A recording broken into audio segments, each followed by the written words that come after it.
Meus queridos, o nosso propósito, e a gente conversou sobre isso há alguns domingos atrás, era explorar até o domingo de Natal os 2 primeiros capítulos do livro de Mateus, que são os capítulos que relatam o nascimento de Jesus. E hoje então a gente vai fechar os 2 primeiros capítulos de Mateus com uma parte do Natal que normalmente é a parte que as pessoas menos conhecem. Essa parte que a gente vai estudar hoje faz parte da mensagem do Natal, faz parte do nascimento de Jesus e como foi o nascimento de Jesus, mas normalmente é a parte da história que pouca gente conhece. E eu quero ler com você porque, embora seja uma história até um pouco triste, meio tenebrosa, ela tem muita esperança para nós e nos traz uma mensagem e algumas lições muito profundas para a minha vida e para a sua vida, e eu quero compartilhar com você isso nessa noite. Então, Mateus capítulo 2, versos 13 a 23, a palavra do nosso Deus diz o seguinte: Depois que os magos foram embora, um anjo do Senhor apareceu em sonho a José e disse: Levante-se, tome o menino e a sua mãe, e fuja para o Egito.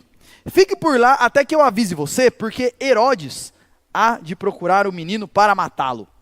Levantando-se José, tomou de noite o menino e a sua mãe e partiu para o Egito, onde ficou até a morte de Herodes.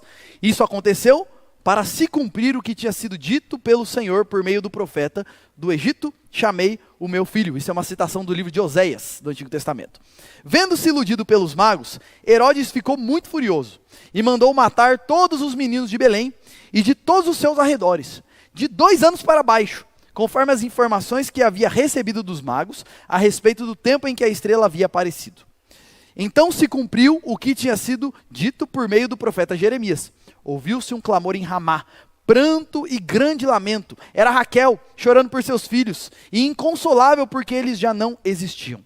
Depois da morte de Herodes, um anjo do Senhor apareceu em sonho a José no Egito e lhe disse: Levante-se, tome o menino e a sua mãe e vá para a terra de Israel, porque os que queriam matar o menino já morreram. Levantando-se José, tomou o menino e a sua mãe e voltou para a terra de Israel. Porém, ouvindo que Arquelau reinava na Judéia em lugar do seu pai Herodes, teve medo de ir para lá. E tendo sido avisado por Deus em sonho, José foi para a região da Galileia e foi morar numa cidade chamada Nazaré, para se cumprir o que havia sido dito por meio dos profetas: ele será chamado Nazareno. Hoje eu quero refletir com vocês a partir desse texto no seguinte tema, e essa daqui é a mensagem que eu quero trazer para você nessa noite. Jesus nasceu para vencer e nos fazer mais que vencedores. Jesus nasceu para vencer e para trazer para aqueles que caminham com ele a vitória. Não a vitória de acordo com os padrões desse mundo, mas a vitória verdadeira, e a gente vai ver isso, mais disso nessa noite. Jesus nasceu para vencer e nos fazer mais do que vencedores. Meus queridos, realmente a história do Natal é uma história encantadora. Se a gente parar para pensar, a Bíblia, embora ela fale pouco sobre o Natal, o pouco que a Bíblia fala sobre o nascimento de Jesus é muito bonito da gente pensar. Vamos relembrar aqui a história. Imagina comigo, e eu quero que você imagine à medida que eu vou falando. Tinha uma mulher que provavelmente era uma adolescente na época, Maria, devia ter lá entre os seus 15 e 20 anos, porque ela já estava noiva e normalmente era nessa idade que as moças se casavam naquela época, e de repente ela está na casa dela, se preparando para o casamento, e aparece um anjo e diz para ela: se alegre, mulher, bem-aventurada é você entre as mulheres, porque Deus vai mandar o Messias, e o Messias vai nascer do seu ventre.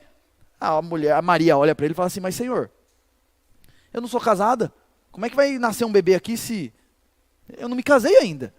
E aí o anjo fala: o Espírito de Deus vai descer sobre você, vai gerar dentro do seu ventre um neném, e mesmo sem ter relações e sem ser casada, você vai engravidar, e você vai dar à luz a um menino, e esse menino não vai ser só um menino, vai ser o Emanuel, o Deus conosco, e ele vai trazer salvação para todos os povos. E a Maria se coloca diante do Senhor e diz: eis-me aqui, Senhor, eu sou sua serva, para fazer o que o Senhor deseja. Quando Maria vai conversar com José, o noivo dela, e eu fico imaginando como é que foi essa conversa: ó, José, é o seguinte, estou grávida. Como assim? Não, mas fica tranquilo, é do Espírito Santo. Que história é essa? E aí a Bíblia vai falar que José acha essa história muito estranha, e ele resolve deixar Maria em secreto. A ideia é que José queria sumir do mapa. Fala assim: ó, quer saber de uma coisa? Eu vou sumir, fica Maria aí com a criança, eu vou tocar minha vida, cada um com seus problemas. Mas quando ele estava planejando fazer isso, eis que um anjo aparece em sonho para ele e diz: José, a história que Maria contou para você é verdade. O neném que está na barriga dela é do Espírito Santo, ele é Jesus. E ele vai ser o salvador de todo mundo. Então é o seguinte, case com Maria, crie o menino e coloque o nome dele de Jesus. José fala: ok, Senhor, eis-me aqui. Ele se casa com Maria, a barriga da Maria começa a crescer. E vai dando, vai chegando a época, não sei quantas mulheres aqui, lembra quando, quem já tem filho aqui, lembra quando você ficou grávida, vai chegando aquele negócio, já está de 30, 33 semanas, 34, ó, tá chegando, é mais ou menos 40, e vai indo, quando tá para chegar, quando ela tá lá com as suas 37, 38 semanas, baixa um decreto lá de Herodes, IBGE da Palestina, lá no ano 1, só que naquela época o IBGE não passava de porta em porta. Você tinha que ir lá na cidade que você nasceu para se alistar lá. E baixa o decreto. Então José e Maria, eu fico imaginando, puxa vida, ela tá para ganhar o neném. Vamos ter que ir lá para Belém agora. Viagem de jumento, não vai ser fácil. Mas era o decreto. Arria o jumentinho e eles tocam os dois para Belém com Maria com aquele barrigão. Com os pés inchados, com aquela fase da gravidez. Chega lá em Belém. Eles vão passar alguns dias lá, não tem onde dormir. Eles vão no hotel, na pousada, no resort, tá tudo lotado. Belém era uma cidade pequenininha, não tinha muito disso. Então, tá tudo lotado e de repente Maria olha para José enquanto eles estão procurando algum lugar para ficar. E ela fala, José, chegou a hora. Como assim, mulher? Não sei se a bolsa estourou, não sei o que aconteceu, se ela entrou em trabalho de parto, mas é agora. Aí falou, não, Maria, segura um pouquinho, a gente não tem nem onde dormir ainda. José, não posso fazer nada, não consigo segurar isso daqui. E aí José sai no desespero e o único lugar que ele acha é uma estrebaria, a gente não sabe direito. A Bíblia fala que é uma manjedoura, então a gente imagina que era uma estrebaria, algum lugar onde os animais ficavam. A manjedoura era como se fosse o coxo, onde você colocava o alimento dos animais. E aí José fala, Maria, é só o que tem. E ela fala, então vamos embora. E Maria tem o filho lá mesmo, enrola o menininho em algumas faixas e coloca ele deitadinho numa manjedoura. E assim nasce o rei do mundo, o criador dos céus e da terra, num coxo de gado. Lá perto tinha uns pastores, que também não eram pessoas muito importantes. Pastores naquela época não eram pessoas assim de relevância e tudo mais, eram como se fossem pessoas pobres, trabalhadores braçais do nosso tempo. E de repente tem uns pastores lá perto, numa noite estrelada, e aparece um anjo para eles e diz, trago boas novas para vocês. Nasceu o Cristo, o Salvador, o Senhor. E de repente aparece um coral de anjos, e eles cantam, glória a Deus nas maiores alturas, e paz na terra aos homens a quem Ele quer bem. E ele fala, ó, vão, procurem um menino, deitado numa manjedoura, enrolado em panos, esse é o Senhor. E os pastores vão para lá, encontram o menino, adoram a Deus, louvam a Deus, e saem anunciando para todo mundo, apareceram anjos para nós, o Messias nasceu. E ele nasceu numa manjedoura. E eu fico, como o Natal, ele inverte os valores do nosso mundo. Eu estava meditando sobre isso essa semana. No nosso mundo, tudo que é muito importante, um evento importante, sempre é uma coisa muito glamurosa. A gente teve aí recentemente a Copa do Mundo, a final da Copa do Mundo, a entrega da medalha, do troféu, aquele negócio assim transmitido para todo mundo, é cheio de gente importante, um negócio rico. O evento mais importante do mundo, o nascimento do Senhor. Tudo muito simples. Porque Deus não valoriza o que a gente valoriza. Os valores do Senhor e os valores do reino do céu são diferentes dos valores do nosso reino. E Jesus nasce assim.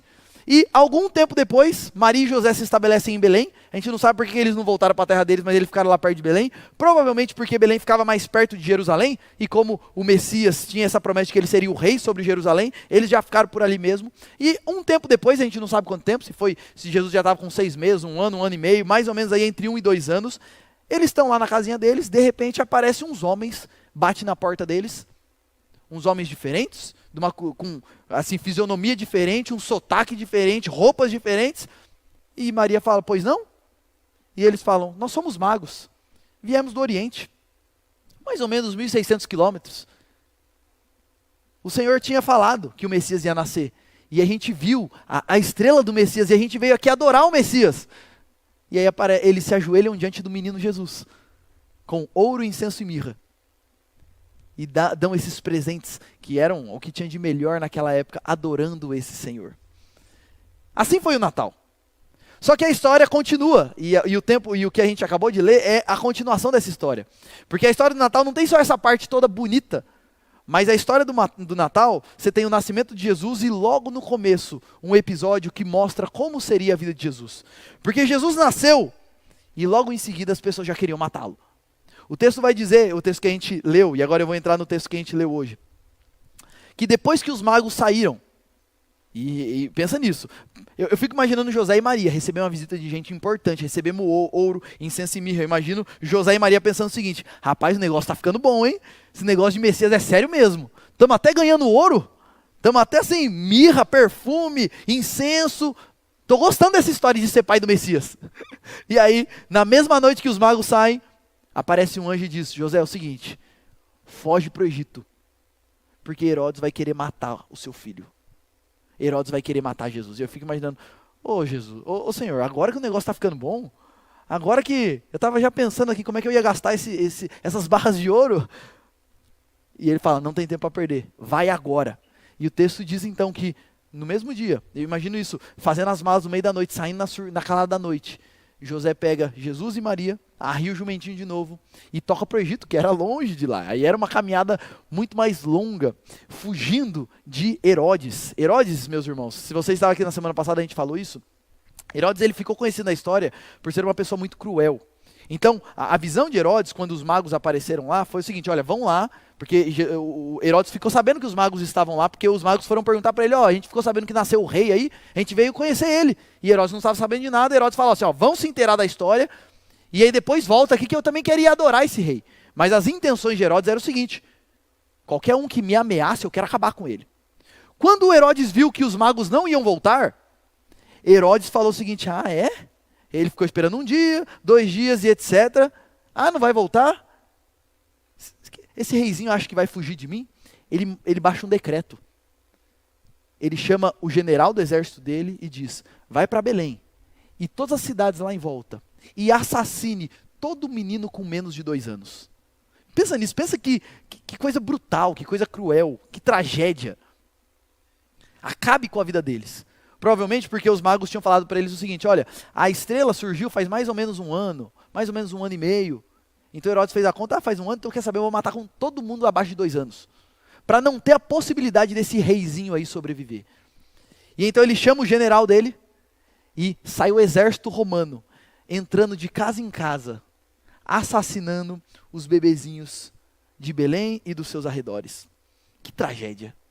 E nós não podemos, meus irmãos, ignorar a realidade espiritual que existe por trás desse ato.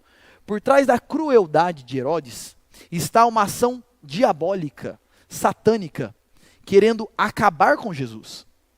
Satanás sabia que Jesus era o Messias. Satanás sabia que a única salvação para todos os povos era Jesus. E o que ele podia fazer para acabar com Jesus? Ele faria. E essa não seria a primeira vez que Satanás agiria. Ele agiu por meio de Herodes, depois ele vai agir por meio de Judas Iscariotes, ele vai usar os fariseus, mas durante toda a vida de Jesus, vão ter pessoas se levantando para querer acabar com ele. Aquele nenenzinho que nasceu, bonito, com toda essa, de maneira simples, mas com muito louvor e adoração, viveria uma vida de muitas dores. Jesus nasceu e já tinha gente querendo matar ele. E isso tem um ensino para as nossas vidas, porque não só eles queriam matar Jesus quando ele viveu aqui, mas saiba de uma coisa, existe uma realidade espiritual à nossa volta, e eles também querem eliminar Jesus da sua vida. Assim como eles quiseram matar Jesus e assassinar Jesus lá, há 2000 anos atrás, uma das coisas que o inimigo quer é acabar com Jesus das nossas vidas, e eliminar o Senhor das nossas vidas. Em toda a história, meus irmãos, quando a gente estuda a história da igreja, você vai perceber o seguinte, sempre houveram levantes para acabar com Jesus. Você tem Herodes, depois você vai ter os fariseus. Quando Jesus começa o ministério dele, ele enfrentou muita resistência dos fariseus. Você vai ter Pilatos julgando Jesus e condenando ele à morte. Jesus morre, Jesus ressuscita, a igreja começa a se espalhar por todo o Império Romano, e o próprio Império Romano quer acabar com Jesus. Você tem César perseguindo a igreja de Cristo.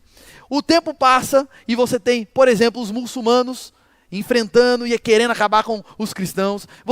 E aí o tempo vai passando e a gente vai vendo cada vez mais. Mais recentemente, você tem o crescimento do ateísmo, do evolucionismo, de uma cultura hoje, a gente vive nessa época agora, é casamento gay, e tantas outras coisas que querem acabar com as verdades do Senhor, que quer acabar com o reino de Deus. E a gente não pode ignorar que existe uma realidade espiritual por trás disso. Entenda uma coisa, existe um inimigo das nossas almas, querendo eliminar Jesus da vida de quem ele puder eliminar, inclusive da minha vida, e inclusive da sua vida. E aqui eu me lembro de alguns textos bíblicos, Efésios 6, 10 a 13 diz o seguinte, Quanto ao mais, sejam fortalecidos no Senhor e na força do seu poder. Vistam-se de toda a armadura de Deus para poderem ficar firmes contra as ciladas do diabo. Uma cilada é uma armadilha, uma coisa que parece bonita, mas no fim te prende e acaba com você. Porque a nossa luta não é contra a carne e contra o sangue e contra a carne, mas contra os principados e as potestades, contra os dominadores deste mundo tenebroso, contra as forças espirituais do mal nas regiões celestiais. Existe uma realidade à nossa volta, de um exército do diabo e os demônios, e o objetivo deles é um só, não é te deixar pobre, não é te deixar feio, e nem acabar com a sua saúde. É acabar com Jesus da sua vida. Esse é o propósito dele. 1 Pedro 5,8, sejam sóbrios e vigilantes, o inimigo de vocês, o diabo, anda em derredor como um leão, procurando alguém para devorar. E Paulo vai dizer lá em 2 Coríntios 11,14, que não é de admirar que o próprio Satanás se disfarce de anjo de luz. E na maioria das vezes a ação dele para eliminar o Senhor das nossas vidas é uma ação bonita. É algo que não é feio, não é terrível, é sutil. É como uma armadilha. Pensa numa armadilha de um passarinho. Ou, eu lembro quando eu era criança, a gente fazia algumas armadilhas para pegar a galinha lá no sítio do meu avô. O que você fazia? Você colocava um negocinho lá, que ia cair em cima dele, e colocava a comidinha lá embaixo. Era bonito, ele ia lá pensando, eu vou ter o prazer de comer. E ele caía na armadilha. Assim o diabo faz nas nossas vidas. Apresenta coisas que aparentemente são boas, para acabar com Jesus das nossas vidas. Meus irmãos, o nascimento de Jesus traz essa realidade de um levante para acabar com ele. E isso não aconteceu só na época, isso continua acontecendo hoje nas nossas vidas. E eu quero fazer uma pergunta para você. O diabo quer eliminar Jesus da sua vida. Como ele tem agido na sua vida? Quais são as coisas que o inimigo tem tentado utilizar? Porque é o seguinte, ele está agindo na vida de todo mundo, ele está tentando em todo mundo. Ele é como um leão andando em derredor procurando alguém para devorar, inclusive eu e você. Então se você ignora essa realidade, você já está em desvantagem. O diabo está agindo à nossa volta. E ele está querendo acabar com Jesus da sua vida. A minha pergunta é, quais caminhos ele tem utilizado? E eu quero colocar algumas coisas para você pensar. Você tem se iludido com as coisas desse mundo? Sabe uma das coisas que o inimigo usa para acabar com Jesus das nossas vidas? Fazer a gente ficar iludido com o que esse mundo tem para oferecer de bom. Porque aí o nosso coração fica tão absorvido por esse mundo, que a gente deixa de pensar naquele que está além desse mundo. Quantas pessoas você já conheceu? Eu já conheci. Que está tão iludido com dinheiro, com carreira, com carro, casa, festa, viagem e etc. Que ele não tem mais tempo para ler a Bíblia. Ele não tem mais tempo para ir para a igreja. Ele não tem mais tempo para buscar o Senhor. Porque ele está iludido com as coisas desse mundo que aparentemente são melhores. Lembra que o diabo se transforma em anjo de luz? Isso daqui é um parênteses importante, porque é muito comum no nosso tempo as pessoas acharem o seguinte, o que o inimigo quer fazer com a gente? Ele quer deixar você sem saúde, pobre e cheio de problema. Mas a verdade é que muitas vezes o diabo, sabe como que ele age nas nossas vidas? Dando dinheiro. Porque ele sabe o seguinte, se ele tiver dinheiro, ele vai ficar iludido. Você já deve ter ouvido aquela história do rapaz que vivia orando, Senhor, o meu sonho é ter uma casa na praia. E aí Deus deu uma casa na praia. Aí pronto, não vai mais na igreja. Porque todo final de semana vai para a praia. O diabo usa essas coisas. Ele tem usado alguma coisa nesse sentido na sua vida? Para te iludir e te desviar do foco? Muitas vezes ele usa amizades, pessoas que estão à nossa volta, que nos influenciam para longe do Senhor. Alguns amigos que muitas vezes, não é que são más pessoas, mas só alimentam o nosso coração com coisas distantes da vontade de Deus. Muitas vezes o inimigo usa, inclusive, relacionamentos amorosos. Um namorado, uma namorada, que nos afasta do Senhor. Muitas vezes, sabe o que o inimigo usa? Coisa mais sutil. Rede social, televisão, série. Vou fazer uma pergunta para você. Quanto tempo você gasta por dia? No celular, na televisão, assistindo alguma série. Muitas vezes sabe o que o inimigo faz? Usa essas coisas para nos afastar do Senhor. Eu não leio mais a Bíblia, eu não oro mais, eu não faço mais nada, não busco mais o Senhor, porque a minha mente, o meu tempo está totalmente preenchido rolando a timeline lá do Instagram, vendo Reels, assistindo um vidinho no YouTube de futebol, de qualquer outra coisa. Eu não tenho mais tempo para o Senhor. O inimigo usa isso, gente. Muitas vezes o inimigo usa falsos ensinos. E ele usa isso. Homens que falam como se fossem homens de Deus, mas nos desviam das verdades de Deus. Por trás de todo falso profeta está o diabo, usando ele para desviar pessoas do Senhor. Uma das coisas que a gente viu muito esse ano, e como o inimigo usa, as questões políticas. Quantas pessoas você conhece e eu conheço, que ficaram tão vidradas nas eleições, e estão vidradas ainda. De modo que é o seguinte, não leio mais a Bíblia. Porque é o seguinte, o meu tempo é para assistir, ver as últimas novidades políticas. E briga com um familiar. Como é que foi seu Natal lá? Teve briga por causa de política? Aquele seu primo petista, bolsonarista, juntou lá, e aí, como é que foi?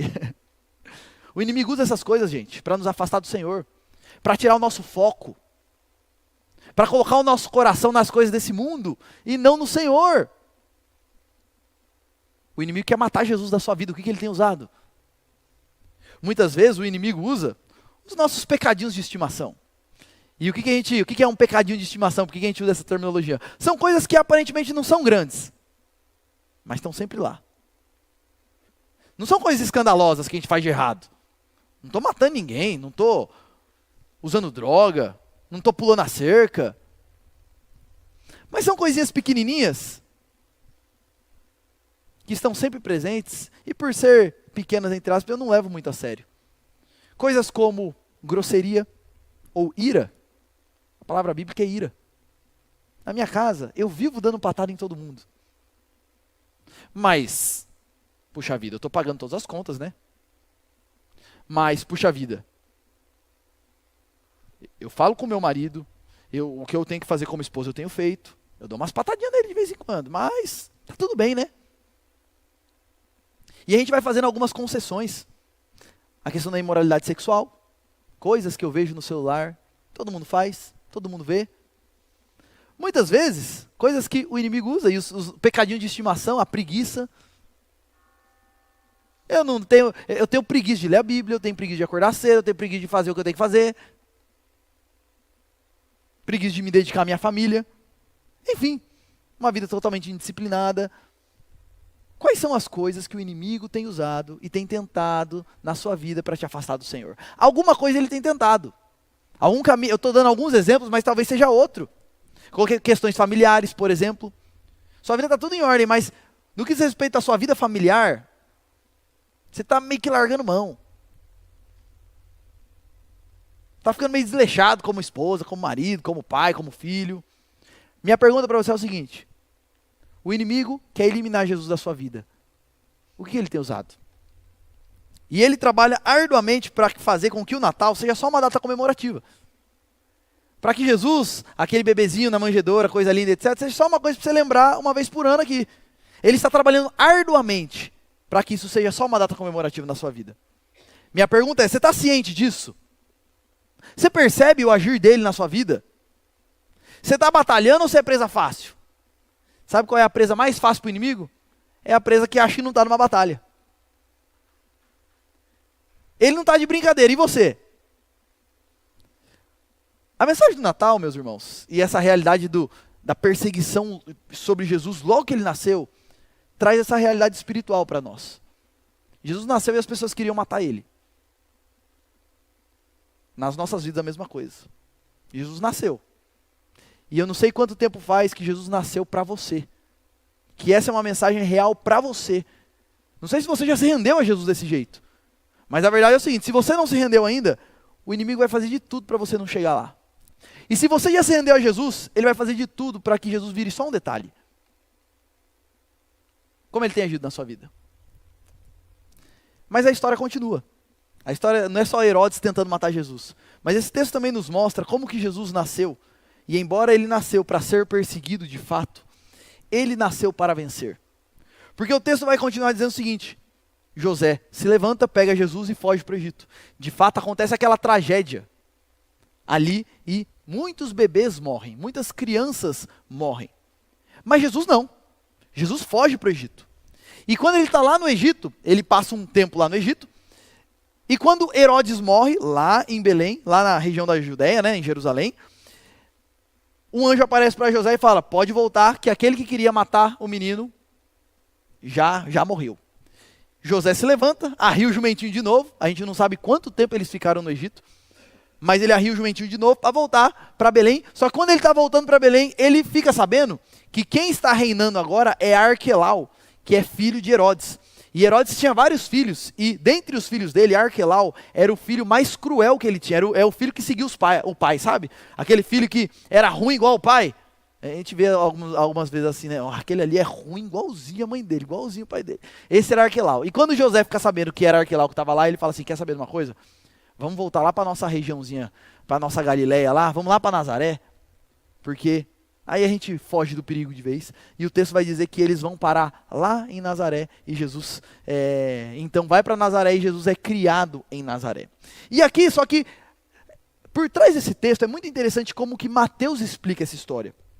Porque Mateus não só narra essa história dizendo o seguinte, ele queria matar, Jesus fugiu, depois Jesus voltou, mas como Arquelau estava lá, eles foram para Nazaré. Não, em todos os fatos que vão acontecer na história, há um destaque que Mateus faz. Ele vai falar que tudo acontece para que se cumprisse as profecias que haviam sido feitas. É muito interessante isso daqui, porque ele vai mostrar que Jesus é o cumprimento de todas as profecias. Ele vai dizer o seguinte, que Herodes então foi para querer matar as crianças e Jesus fugiu para o Egito.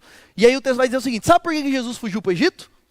Se você ver na sua Bíblia, ele não vai falar assim, porque Herodes queria matar Jesus. Não, ele vai dizer o seguinte, para se cumprir o que havia sido dito por meio do profeta. Do Egito chamei meu filho. O profeta Oséias tinha feito uma profecia.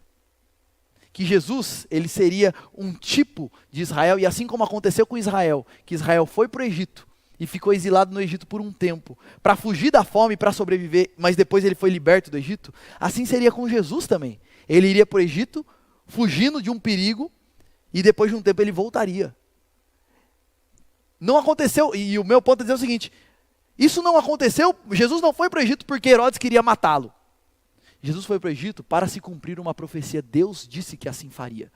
E aí quando ele está lá no Egito, e as crianças morrem lá em Belém, se você olhar aí na sua Bíblia, vai dizer o seguinte, isso aconteceu por quê? Porque Herodes era cruel e sanguinário? Não, aconteceu para se cumprir o que havia sido dito por meio do profeta Jeremias.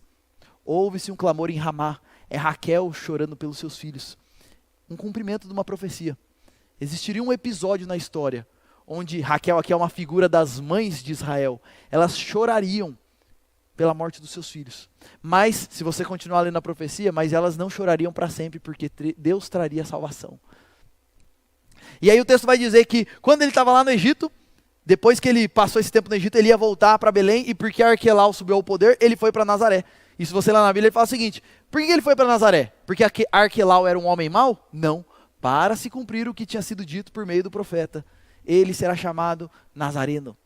Mais uma vez, para se cumprir uma profecia. E aqui o meu ponto, e o que eu quero destacar é o seguinte, meus irmãos, Jesus é aquele que tem o mundo e a história nas suas mãos. Por trás de todo esse episódio macabro e tenebroso, existe um Deus guiando a história, segundo os planos e cumprindo as profecias que ele mesmo havia feito. Porque Jesus nasceu para vencer. Jesus nasceu para cumprir um plano. Jesus nasceu e nada poderia pará-lo.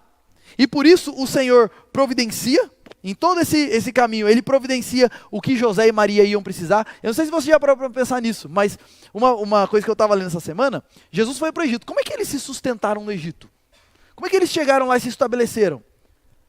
A gente não tem a resposta com certeza, mas uma coisa que muito provavelmente aconteceu, sabe o que José usou? O ouro que ele tinha recebido. Deus mandou a providência para eles passarem o tempo que eles iam passar no Egito. E Deus orientou eles durante todo o percurso e fortaleceu eles durante todo esse percurso. Porque Deus tinha um plano. Ele sempre tem um plano. E as coisas acontecem por cumprimento do plano de Deus. Por trás de toda essa história tenebrosa e sanguinária, existe um Deus que governa sobre tudo e sobre todos, que tem um plano e nada pode pará-lo. Sabe uma coisa que a gente aprende nesse texto? Que Jesus é o Rei dos Reis e nada pode parar os planos dele. Nada pode, por mais que o diabo tente, Herodes tente, qualquer outro tente se levantar contra o Senhor Jesus continuará sendo vitorioso e vencendo. Porque ele é o Deus, o Rei dos Reis, aquele que tem a história nas suas mãos. Herodes tentou matar Jesus e tentou parar Jesus, não conseguiu. Os fariseus tentaram parar Jesus, não conseguiram. Pilatos tentou parar Jesus, e aí Jesus morreu, todo mundo pensou, agora a gente conseguiu. Mas nem a morte conseguiu parar Jesus. Ao terceiro dia ele se levantou, ele subiu aos céus, ele estabeleceu a igreja dele. E aí os apóstolos começaram a pregar o evangelho por todo o Império Romano. E aí César se levantou e falou, eu vou parar esses homens. Não conseguiram parar ele. E a igreja continuou caminhando, se desenvolvendo. E você tem toda a história da igreja. Diversos momentos onde as pessoas estão tentando parar a obra do Senhor. Tentando parar o que Jesus está fazendo. Tentando parar o desenrolar da obra de Cristo. Mas nada consegue pará-lo. Nada consegue parar o nosso Senhor. Porque Ele é o Rei dos Reis. Ele é o Senhor dos Senhores. Ele é aquele que cumpre os seus planos, cumpre as suas profecias e tem a história nas suas mãos. Eu me lembro aqui de Mateus 16, 18. Olha o que Jesus disse. Portanto eu lhe digo que você é Pedro, sobre essa pedra edificarei a minha igreja e as portas do inferno não prevalecerão contra ela. Nada pode parar o Senhor e o povo do Senhor, por mais que pessoas tentem acabar com ele. Outro texto que eu me lembro, Hebreus 10, 12, 13, olha esse texto. Jesus, porém, tendo oferecido para sempre um único sacrifício pelos pecados, assentou-se à direita de Deus, aguardando daí em diante, até que os seus inimigos sejam postos por estrada dos seus pés. Um dia, todos os inimigos de Jesus estarão aos pés dele. Nada pode parar o Senhor, por mais que sempre tentaram parar o Senhor. E um último texto que eu quero ler para vocês, Filipenses 2, 9 a 11, diz o seguinte: por isso também Deus exaltou Jesus sobremaneira e lhe deu um nome que está acima de todo nome, para que ao nome de Jesus se dobre todo o joelho, nos céus, na terra e debaixo da terra, e toda a língua confesse que Jesus Cristo é o Senhor, para a glória de Deus Pai. Um dia todos estarão de joelhos diante do Senhor, reconhecendo, Ele é o Senhor. Ele é o Senhor. E o meu ponto que eu quero destacar aqui, meus irmãos, é que Jesus nasceu para vencer. Herodes não podia parar Jesus. E ninguém mais consegue parar. Às vezes a gente vive num momento da história, eu não sei se você percebe isso, em que cada vez mais parece que vai crescendo uma certa hostilidade para com aqueles que caminham com o Senhor. Cada vez mais você tem zombaria, você tem coisas crescendo nesse sentido, e cada vez mais, eu não sei se vocês percebem isso, mas está cada vez mais perto de algumas coisas que nós acreditamos e pregamos serem criminalizadas. E nós começarmos a sofrer algumas sanções e algumas até perseguições mais sérias por causa daquilo que a gente acredita e por causa daquilo que a gente prega. Mas a gente não precisa ter medo. Jesus nasceu para vencer. E por mais que oposição se levante de todo lado, Ele vai continuar vencendo. E um dia todo mundo vai estar de joelho diante dEle reconhecendo Ele é o Senhor. E sabe qual é a boa notícia? Jesus nasceu para vencer, e a boa notícia é que quem está em Jesus é mais que vencedor. Ele nasceu para vencer e Ele vai dizer o seguinte: quem estiver comigo, eu vou dar essa vitória também. Eu fico imaginando José e Maria. Pensa comigo, gente, não foi fácil ser pai de Jesus, imagina isso. Eu fico imaginando o seguinte: Maria está lá grávida, aí eles vão para Belém. Aí eles se estabelecem lá em Belém. E aí toda essa situação, nascendo na manjedoura, pobreza, enfim, nasceu lá. De repente eles têm que levantar acampamento e ir lá para o Egito. Uma nova cidade, um novo povo, uma outra língua, costumes diferentes, tudo diferente. E refazer a vida, tudo de novo lá. Foram para o Egito, se refizeram, etc. De repente, volta para Jerusalém, vamos voltar para Israel. Levanta tudo que fez, tá, vamos começar do zero de novo e volta. Aí volta lá para Nazaré. E aí uma vida inteira difícil. Quando Jesus cresce, eu não sei se você já reparou nesse detalhe, mas quando Jesus cresce, você não ouve mais nada na Bíblia e não lê mais nada na Bíblia sobre José, o pai de Jesus. A gente não sabe o que aconteceu, mas muito provavelmente José morreu durante a infância ou adolescência de Jesus, porque quando Jesus tem lá os seus 30 anos, José já não é mais citado e não existe mais. Maria continua com Jesus até a morte dele, mas José desaparece da história. Não foi fácil. Não foi fácil acompanhar Jesus, cuidar de Jesus. Mas em todos os momentos, José e Maria e depois que José faleceu, Maria, eles contaram com a presença e com o fortalecimento do Emanuel, o Deus conosco. Eles receberam da providência de Deus tudo que eles precisavam. Eles receberam da orientação do Senhor.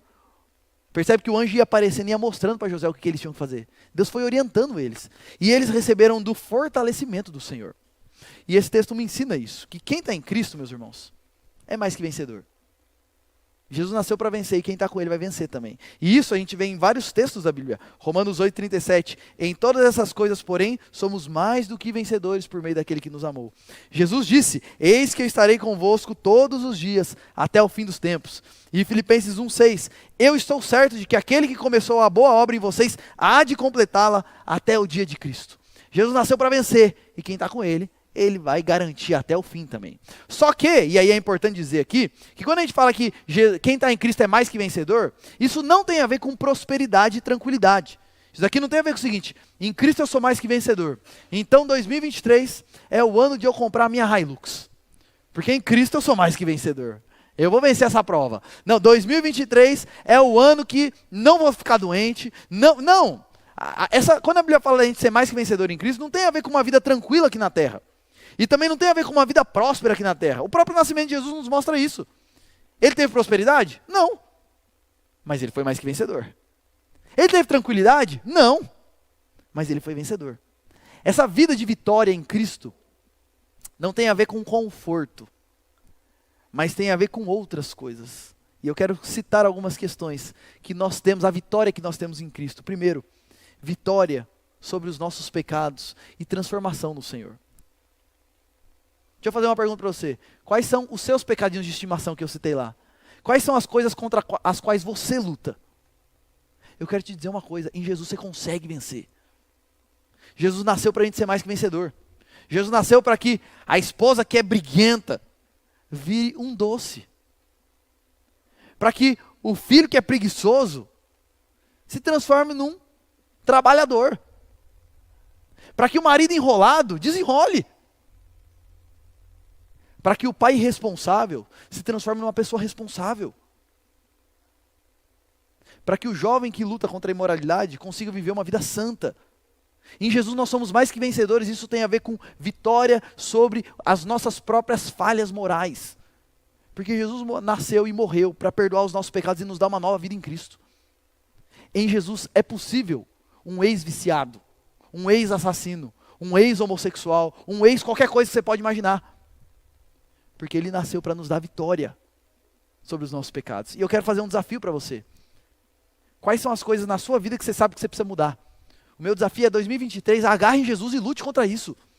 E ele vai te dar vitória. Mas agarre nele. Qual que é o nosso problema? Na maioria das vezes a gente tenta mudar por nós mesmos. Não, eu preciso mudar. Eu vou tentar. Não, a partir de amanhã, eu vou começar a acordar cedo. Eu vou fazer isso, eu vou fazer isso. Nós por nós mesmos não conseguimos. Agora, se nós buscarmos o seguinte, Senhor, eu não consigo, mas me ajuda. Na dependência do Senhor. A partir de amanhã eu vou acordar cedo, não para fazer as coisas diferentes, mas para buscar o Senhor falando, misericórdia de mim, Senhor. Me ajuda. E você vai começar a ver o Senhor dando vitória para você. Porque quem está em Cristo é mais que vencedor. Ser mais que vencedor no presente também tem a ver com você conseguir viver uma vida de paz e satisfação, apesar das tribulações. Desfrutar da paz do Senhor. Jesus disse, eu deixo-vos a minha paz vos dou. Eu não dou a minha paz como o mundo dá. A paz no nosso mundo funciona assim, tá tudo bem, eu estou em paz. Tá tudo mal, eu perco a noite de sono. A paz do Senhor não é assim. A paz do Senhor é, tá tudo bem, eu descanso no Senhor e sou grato pelas coisas boas. Tá tudo mal, eu continuo confiando no Senhor, porque Ele tem planos mesmo quando tudo vai mal. Eu descanso no Senhor. É claro que a gente continua sofrendo com determinadas coisas, mas existe uma paz, um conforto, um consolo em meio às lutas, que nós desfrutamos quando nós agarramos em Jesus. Isso é ser mais que vencedor em Cristo. É você desfrutar de paz, mesmo em meio às tribulações da vida. Esse é o nosso amado Senhor. Como o salmista diz no Salmo 46, Deus é nosso refúgio e fortaleza, socorro presente nas tribulações, portanto não temeremos, ainda que as águas tumultuem e espumejem, e ainda que os montes se abalem no seio dos mares. Imagina essa cena, os mares engolindo as montanhas, e ele fala, eu não vou ficar com medo, porque o Senhor é o meu refúgio e fortaleza. Isso é uma vida de vitória. Isso é ser mais que vencedor em Cristo. Tem a ver com ser mais que vencedor, tem a ver com você conseguir viver uma vida tendo orientação e sabedoria para você tomar boas decisões a longo prazo. Quem está em Cristo vive essa vida assim, crescendo na sabedoria do Senhor e recebendo orientações do Senhor na palavra dele para guiar bem a sua vida, para tomar decisões sábias, seguras, produtivas a longo prazo. E para vocês que estão aqui, são mais jovens, um apelo para vocês é se agarrem no Senhor e tomem decisões agarrados em Cristo, para que você construa uma vida sábia. Uma coisa que faz parte da vida é que normalmente entre os nossos 18 e 23, 24 anos, nós tomamos as decisões mais importantes da nossa vida. São decisões que vão impactar diretamente todo o restante da nossa vida. E um desafio para você que está aqui e está nessa fase é agarre no Senhor.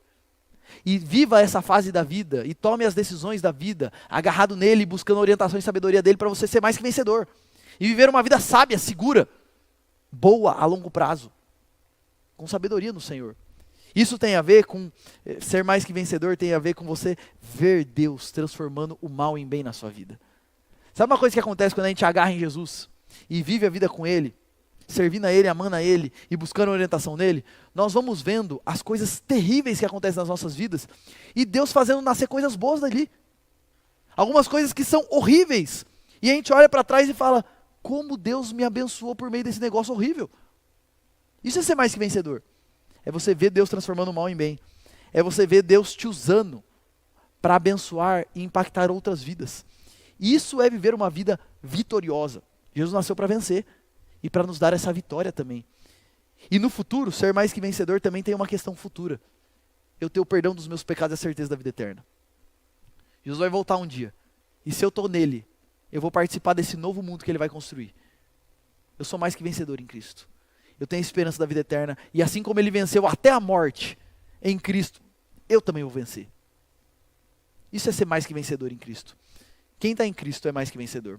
E é por isso que eu quero fazer um desafio para vocês, já encerrando aqui o meu sermão. Um desafio para você nos próximos anos. Viva todos os dias na dependência do Cristo vencedor. Viva todos os dias da sua vida, não dependendo da força do seu braço, não dependendo da sua própria sabedoria, não fazendo as coisas do jeito que você acha melhor, mas viva todo o próximo ano. Não precisa começar semana que vem não, pode começar amanhã.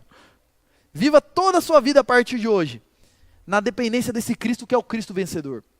E aí você pode perguntar: mas Júlio, na prática, o que isso significa?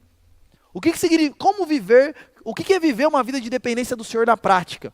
E eu quero deixar aqui algumas orientações práticas para você. Primeiro, reconheça o Senhor em todos os seus caminhos. Tudo o que você for fazer, antes, coloque isso diante do Senhor e peça a bênção dEle. Senhor, estou pensando em começar tal curso. Devo começar? Me mostra, me dá graça.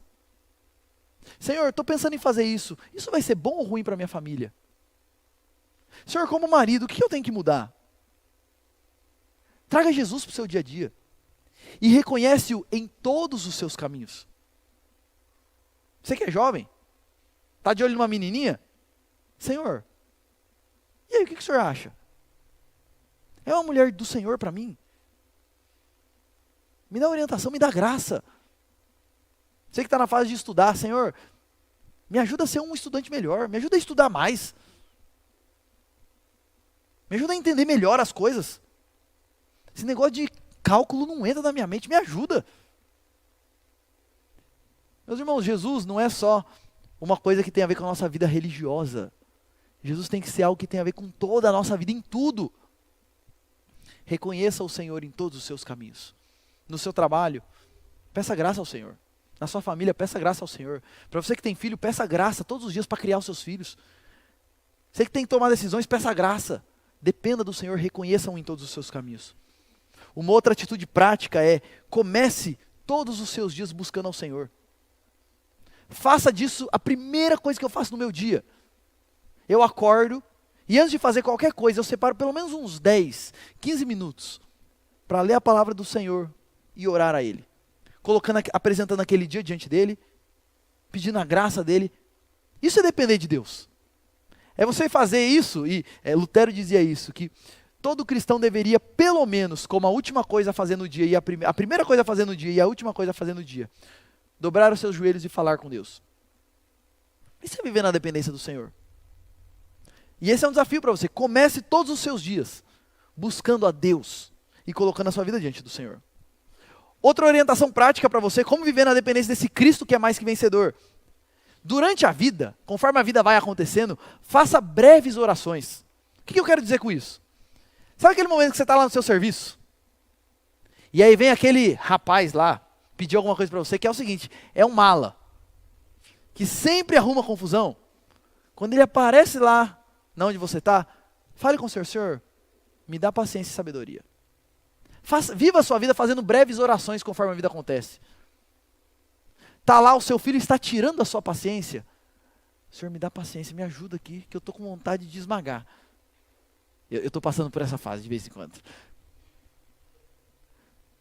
Conforme a vida acontece, você está vivendo uma coisa, aconteceu uma coisa legal no seu serviço, na sua escola, Deus, obrigado.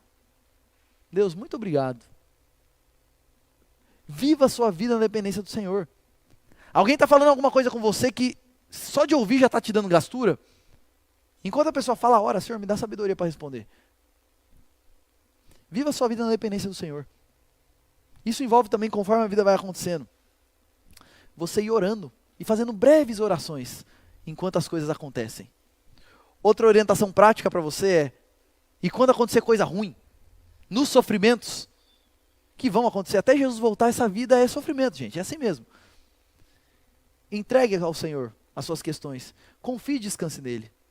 Uma das coisas que a gente precisa aprender a viver a vida assim é, Senhor, eu faço o que eu posso fazer, aconteceu alguma coisa ruim, complicada, eu faço o que eu posso fazer e eu vou até onde eu posso ir. Depois disso eu me coloco diante do Senhor e falo, Senhor, está aqui, eu não posso fazer mais nada, eu entrego para o Senhor, eu confio no Senhor e eu quero descansar no Senhor. E uma última atitude prática que eu quero colocar para você, na verdade penúltima. Confesse e trate os seus pecados. Eu quero fazer um desafio para você para o próximo ano. Aqueles pecadinhos de estimação que você vem empurrando com a barriga, chega. Está na hora de tratar. E se você não tem conseguido vencer sozinho, peça ajuda para alguém. Há pecados na nossa vida que a gente não consegue lidar com eles sozinhos. Então a gente precisa da ajuda de outros crentes, nos ajudando em oração, nos ajudando em aconselhamento, nos ajudando, nos cobrando e pegando no nosso pé. Então trate, confesse os pecados e trate. Isso tem a ver com depender do Senhor. Eu quero viver uma vida correta diante de Deus, na dependência e em amor ao Senhor. E por fim, no próximo ano, quais são os dons que Deus te deu? Use isso para servi-lo. Isso é viver uma vida na dependência do Senhor. Meus queridos, Jesus nasceu para vencer. Essa história e o nascimento de Jesus nos mostra isso. E a partir desse momento de Herodes, a vida inteira de Jesus vai ser extremamente conturbada. Mas em todas as coisas ele venceu. Até diante da morte ele venceu. E a palavra de Deus vai dizer que nós somos mais que vencedores em Cristo. Jesus nasceu para vencer e nos fazer mais que vencedores. Por isso, viva a sua vida dependendo desse maravilhoso Senhor vitorioso. Todos os dias da sua vida. E você vai viver uma vida vitoriosa de verdade. Não nos padrões do nosso mundo, mas de maneira muito melhor que o nosso mundo. O máximo que o nosso mundo consegue conquistar é dinheiro, é viagem, é glamour. No Senhor a gente consegue muito além. Esse é o nosso Senhor. Ele nasceu para vencer e nos dar vitória. Agarre nele e vive essa vida vitoriosa em Cristo Jesus. Que Deus nos abençoe, meus irmãos. E que essa mensagem de Natal seja uma mensagem para todos os dias das nossas vidas.